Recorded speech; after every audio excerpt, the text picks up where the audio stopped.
माघ महिन्यातील हा व्हिडिओ आहे आणि मी बरेचसेच व्हिडिओ केले होते, परंतु अजून एडिट केले नव्हते. तर आज म्हटलं थोडासा वेळ आहे तर एडिट करून घेऊयात. तर माझ्याबरोबर आमच्या शेजारच्या ताई आहेत दोन्ही आणि त्यांच्याबरोबर मी इथे आलेले आहे शाखेमध्ये.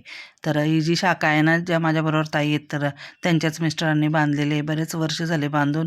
इथे दरवर्षी इथे असतं पूजा आणि हळदी कुंकवाचा कार्यक्रम. तर त्यासाठीच आम्ही इथे आलेलो आहोत आणि आमचा हळदी कुंकू सर्वात आधी झालेलं आहे, कारण यांची शाखा असल्याने लगेचच आम्हाला हळदी कुंकू मिळालं आणि आम्ही त्यानंतर आलो इथे हनुमान मंदिरामध्ये.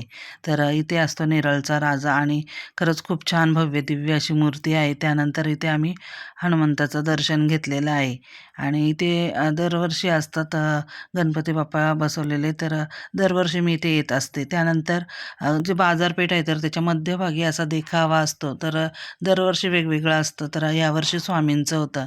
त्यानंतर ज्या ताई आहेत इथे पिवळ्या साडीमध्ये बसलेल्या, तर त्यांचंच चहाचं इथे दुकान आहे आणि तिथे आम्ही छान असा चहा घेतला. त्यानंतर घरी गेली.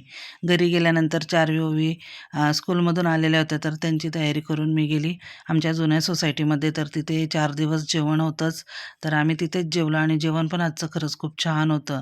त्यानंतर महिलांसाठी काही कार्यक्रम आणि लहान मुलांसाठी खेळ होतेच. तर ते मग आम्ही बघण्यासाठी थांबलो होतो. तर बघता बघता आम्ही देखील त्यामध्ये भाग घेतलेला आहे. तर मी देखील ह्यावर्षी थोडंसं एक गेममध्ये खेळले आणि मज्जा वाटली खेळून. त्यानंतर मग चारवीने पण भाग घेतला होता. चारवी पण खेळली. त्यानंतर ओवीने देखील यामध्ये भाग घेतला आणि ती फर्स्ट याच्यामध्ये जिंकली, पण सेकंड राऊंडला ती हारली. परंतु खेळण्याचा आनंद दोन्ही मुलींनी घेतला. त्यानंतर मग आम्ही घरी गेलो. तर अशा प्रकारे आमचा आजचा दिवस गेला.